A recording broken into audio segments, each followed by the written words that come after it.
The conversations, because right now I'm joined by Andrew Whitfield, who is the Eastern Cape Provincial Leader of the Democratic Alliance and also the DA Shadow Minister of Police. Andrew, thank you so much for your time. I guess more than anything else, as we're getting into this part of policy resolutions and coming up with policies and the like, is it not a little bit of a twist for the Democratic Alliance, given the fact that we've just seen a resignation of the chief of policy making within the Democratic Alliance in the form of Gwen?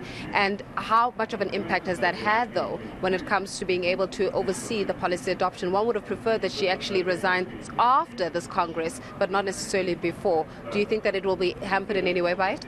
No, not at all. I don't think so. One of the great things about the DA is that we build strong institutions that can succeed any individual. And Gwen did an incredible job in assisting to really build that unit, to build capacity in that unit. And we've got a tremendous team of capable people who preside over that politically. So, as you saw today, Helen Ziller presides over our governance unit and gives policy direction as the chair of Federal Council. And it's really the Federal Council of the DA that determines and defines policy. So our policy unit will continue to do great work. It's produced some excellent policies, including a policy on safety, which is something that's close to my heart and to all South Africans.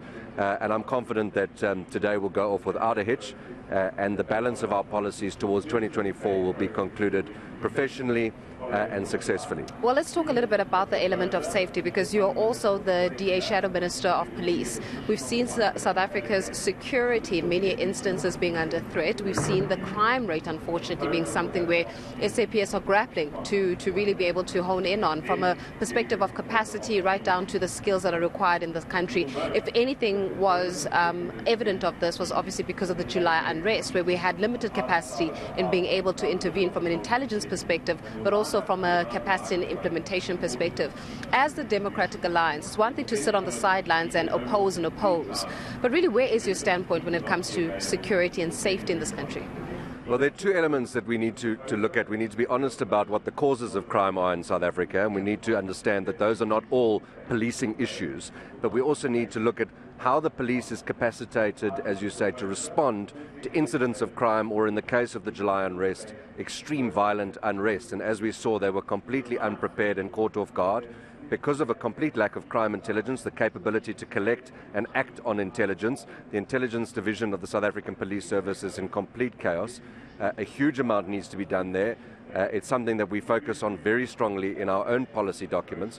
But then, as I said, looking at the causes of crime in communities that are poor, that are disadvantaged, basic services not being delivered, how do we create a climate in which young people can grow up receiving opportunities? And I talk about it like this: how do we build a ladder of opportunity out of crime and into opportunity and prosperity for South Africans? And that's something that we really need to look at when we look at crime holistically. And our policy really references that when we say tougher on the causes of crime and tough on crime. Yeah. Let's talk a little bit about also this notion of the Democratic Alliance ability to govern, right? The Western Cape is quite evident, where you've got obviously the majority, and you're governing particularly in the Western Cape, not necessarily just on a municipality level, but at provincial level. However, the Western Cape, specifically Cape Town and areas of the Western Cape, are still much controlled by gangs, crime, right? So the evidence of that is how many shootings are evident within the parts of the Western Cape. Mitchell's Plain, for example, you've had many families coming to the fold and saying, we need crime to be sorted in the Western Cape. We've got a gang problem, right? We can't say the Democratic Alliance is working when it comes to governance if the very same vulnerable and marginalized are literally the ones that are victims of gangs and the gang violence that refuses to stop. Well, I'm sure you're aware, and hopefully most South Africans are aware, that the South African Police Service is not a provincial competency. Not even the Eastern Cape or any provincial government controls the South African Police Service.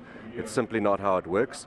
The provincial government has a Department of Community Safety and Liaison, which provides oversight over the South African Police Service.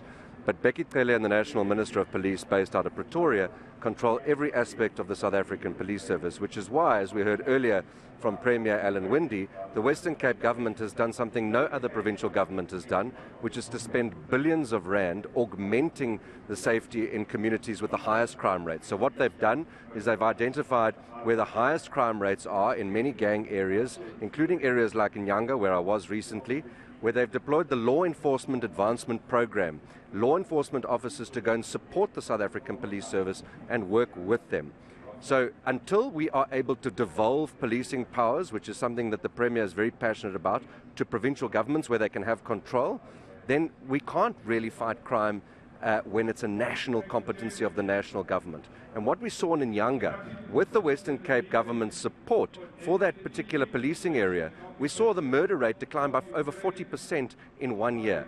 So there is an effort to support what SAPS is doing, but the Western Cape government or any provincial government cannot be blamed because of the South African Police Service's inability to combat gang violence because their anti-gang units are controlled from Pretoria. So what's the issue here and what's the solution? Do you think that the SAPS is deliberately neglecting the deployment of more men on the ground for particularly tackling this issue around gang violence in the Western Cape? Because I tell you one thing, Andrew, you and I can appreciate this. Until we are able to get rid of the gangs and the violent crime, you will always have community members that are disenfranchised and community members that want to be able to cast their vote but feel as though South Africa does not represent them on many fronts. Well, I agree with you. We've got to get rid of gangs in every community, and I think that it's a misunderstanding or it's misplaced to say that gangs only exist in the Western Cape and to create this impression, because in Westville, in Durban, in the northern areas of Nelson Mandela Bay, over 25 people were killed just in January by gang violence in Nelson Mandela Bay.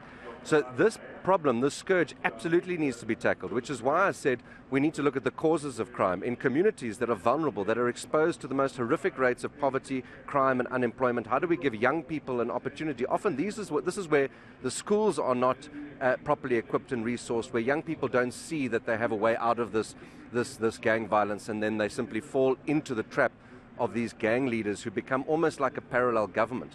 In Westville, in parts of Johannesburg, Gauteng, Pretoria, we see gang violence starting to take root as the central state, controlled by the ANC, starts to collapse, where the South African Police Service is infiltrated in the Western Cape by gangsters that are sitting in meetings with senior police officers, gathering information and feeding that back into their communities. So that is why when you ask what the solution is, we talk very strongly about devolving the national policing powers to provincial and local governments so that voters can hold the local government and provincial government directly accountable for policing. At the moment they can't do that because the Constitution, in the way that the minister interprets it, says that policing must be controlled at a national level. When it comes to being able to also looking at municipalities, for example, when it comes to the Midrand, Nelson Mandela Bay is one such that you're in coalition with. However, we have seen governance from that perspective and a stronghold of the Democratic Alliance within that particular coalition movement. But then how then does that translate into working coalitions, particularly in that Eastern Cape region? Because 2024 is around the corner.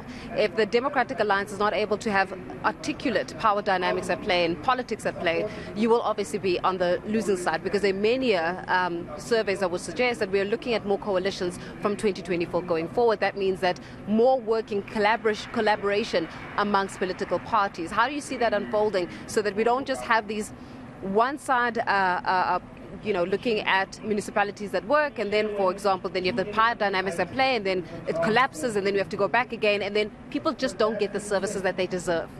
How do we work it out? I think people get very frustrated, and I can appreciate that, because I'm also a citizen, I'm a resident, and we want stability in our government. And I think Nelson Mandela Bay, under the leadership of our Executive Mayor Retief Odendaal, is a very good example of what is possible. In Nelson Mandela Bay, we have the biggest and most complex coalition potentially ever in the world, where there are 10 political parties in that coalition. I think in Johannesburg we had 9. In Nelson Mandela Bay, it's 10. And Mayor Retief Odendaal works hand in glove every single day with his coalition partners, having difficult conversations that are required, and where they want to raise issues, he's accessible in managing relationships. It's a big part of bringing stability to coalition government. In Nelson Mandela Bay, whatever the perceptions may be of instability, the council has no backlogged items on its agenda. The council is dealing with issues. It's dealing with service delivery. It's unblocked supply chain. Contracts are being freed up in order to deliver services. Things are starting to happen. It's been 6 months. We can't get ahead of ourselves, and we can't take anything for granted because coalitions are complicated. But ultimately, as Helen Zille has indicated, we are proposing legislation in Parliament to bring a threshold into South African electoral politics. And if there was the threshold of just 3% in Nelson Mandela Bay in the last election, where you would have to get 3% just to get a seat on council, we would have a much smaller and compact coalition which would potentially be more stable. But because there's no threshold, you've got a number of parties with less than 3% and some less than 1% that are in the coalition, which obviously makes it bigger, makes it more difficult to manage. But I really strongly believe that Mayor Odendaal is a very good example of somebody who's able to both deal with the governance and service delivery issues, but also manage the complex relationships in coalitions. We have to prove that it can work, and I believe over the last 6 months, while it's been challenging, we have been able to get services delivered while managing those relationships. It's definitely going to be a very interesting year, especially for the Democratic Alliance, more than anything else, about how is it that you stabilize power within the spaces that you occupy. But more than anything else, how do you start attracting a new constituency so that South Africans can see you as the political party of choice? 2024, of course, becomes that determining factor. Andrew, much appreciated for your time. And thanks again for joining us, of course.